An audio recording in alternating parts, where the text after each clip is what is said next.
ফুলতলা গ্রামে রিয়া নামের একটি মেয়ে তার মা বাবার সাথে বাস করত। রিয়া ছিল খুবই ভালো। সে গান গাইতে ভালোবাসত, তাই রিয়ার মা বাবা তাকে গানের স্কুলে ভর্তি করিয়ে দেয়। কিছুদিন পর হঠাৎ করে তার গানের টিচার মারা যায়। এরপর থেকে রিয়া সব সময় মন খারাপ করে থাকত।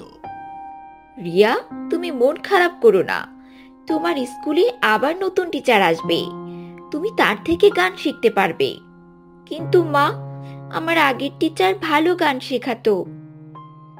নতুন যে আসবে সেও ভালোভাবে শেখাবে। তুমি এখন ঘুমোতে যাও।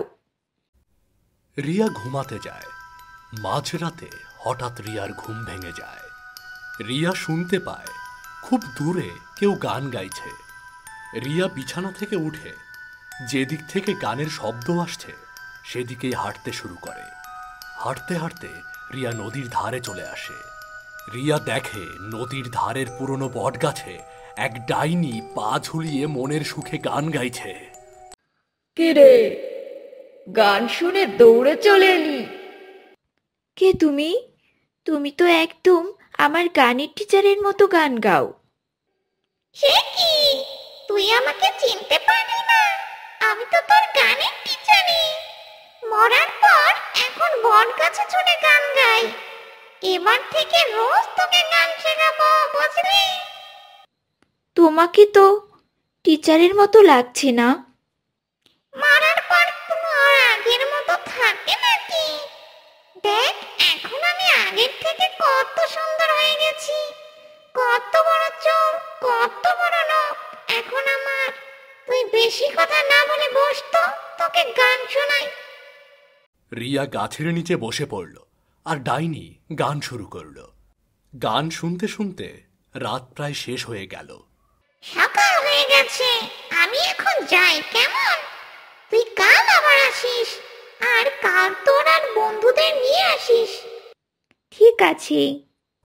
ডাইনি সেখান থেকে চলে যায়। মা বাবা ঘুম থেকে ওঠার আগে রিয়াও বাড়িতে পৌঁছে যায়। পরদিন সকালে রিয়া তার বন্ধুদের বলে সে গান শিখতে নদীর ধারে গিয়েছিল, কিন্তু বন্ধুরা তার কথা বিশ্বাসই করতে চায় না। আমি সত্যি বলছি, কাল রাতে নদীর ধারে বসে আমাদের গানের টিচার আমাকে গান শিখিয়েছিল। আমি সত্যি বলছি, বিশ্বাস না হলে তোরা আজ রাতে আমার সাথে গিয়ে দেখে আসবি। রিয়ার বন্ধুরা রাজি হয়ে গেল। মাঝরাতে রিয়ার আবারও শব্দ শুনে ঘুম ভেঙে গেল।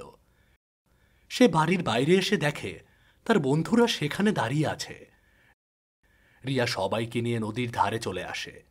নদীর ধারের সেই বটগাছে আজও ডাইনি বসে গান গাইছিল। রিয়ার বন্ধুরা দেখে বিশ্বাসই করতে পারছিল না। তারা সবাই ভয় পেয়ে যায়। রিয়া, এটা তো সত্যিকারের ভূত। ভূত কি রে?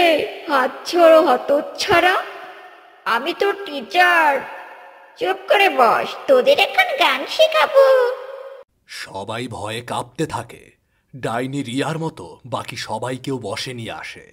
সবার চোখ লাল হয়ে যায়। এরপর সবাইকে গান শোনাতে থাকে। কাল আবার আসবি, কাল তোদের ভুরি ভোজন করব। এরপর ডাইনি সেখান থেকে চলে যায়। বাকি সবাই তাদের বাড়িতে চলে আসে। পরদিন রাতে রিয়া বাড়ি থেকে বের হতে নিলে তার মা বাবা টের পায়। রিয়া, কোথায় যাচ্ছিস এত রাতে? রিয়া কোনো কথা না বলে সম্মোহিতের মতো হাঁটতে থাকে। রিয়ার মা বাবা তার পেছন পেছন হাঁটে। রিয়া, দাঁড়া, কোথায় যাচ্ছিস এত রাতে? রিয়া। রিয়ার পিছু নিয়ে তারা নদীর ধারে পৌঁছে যায়। সেখানে গিয়ে ডাইনিকে এবং আরো কিছু বাচ্চাকে দেখতে পায়। ডাইনিকে দেখে রিয়ার মা বাবা ভয় পেয়ে যায়। তারা একটি গাছের আড়ালে দাঁড়িয়ে দেখতে থাকে। ডাইনি গান শুরু করে। গান গাওয়া শেষ হলে ডাইনি গাছ থেকে নিচে নামে। এরপর নদী থেকে কিছু মাছ তুলে এনে একে একে সবাইকে দেয়। বলছিলাম না, তোদের আজ ভুরি ভোজন করাবো। নে, মাছগুলো খেয়ে নে। বাচ্চারা কাটা মাছ খাওয়া শুরু করে। খা খা, ভালো করে খা।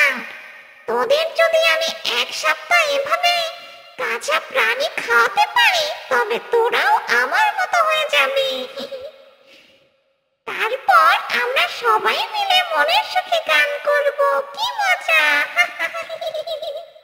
রাতের আধার কাটতে শুরু করলে ডাইনি সেখান থেকে চলে যায়। রিয়ার মা বাবা সব কিছু দেখে খুব ভয় পেয়ে যায়। এসব কি হচ্ছে? এতদিন ধরে হচ্ছে। আমার মেয়ে এভাবে কাঁচা মাছ খেলে আর 1 সপ্তাহ খেলে আমার মেয়ে ওইরকম ডাইনি হয়ে যাবে। আমরা এখন কি করব? এখানে আরো অনেকগুলো ছোট বাচ্চা ছিল।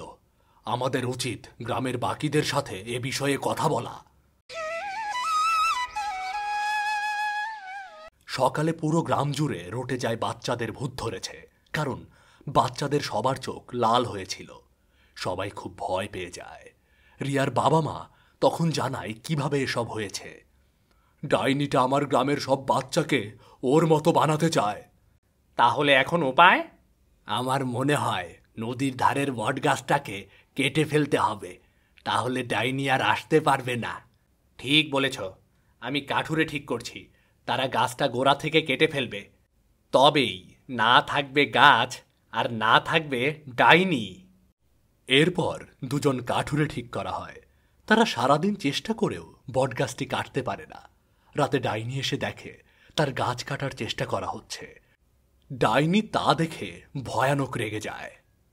এত বড় সাহস তোদের, তোরা আমার গাছ কাটছিস! কাঠুরেরা ডাইনিকে দেখে ভয়ে কাঁপতে থাকে। ডাইনি রাগে কাঠুরেদের ঘাড় মটকে দেয়। পরদিন গ্রামের সবাই এসে দেখে কাঠুরেদের মাথা ধর থেকে আলাদা হয়ে আছে।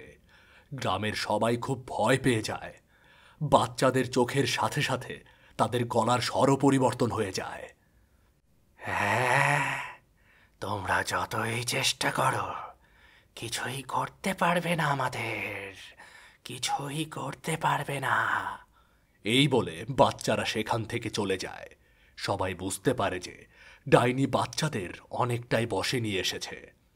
এভাবে চলতে থাকলে বাচ্চারা পুরোপুরি ডাইনিতে পরিণত হয়ে যাবে। আমাদের কিছু একটা করতেই হবে। আমরা কিভাবে ডাইনির সাথে লড়াই করব? দেখলে না কিভাবে কাঠুরেদের মেরে ফেলল। আমার মনে হয় আমাদের কোনো তান্ত্রিককে আনা উচিত। হ্যাঁ, আমাদের পাশের গ্রামে একজন তান্ত্রিক আছে, আমরা তাকে ডেকে আনতে পারি।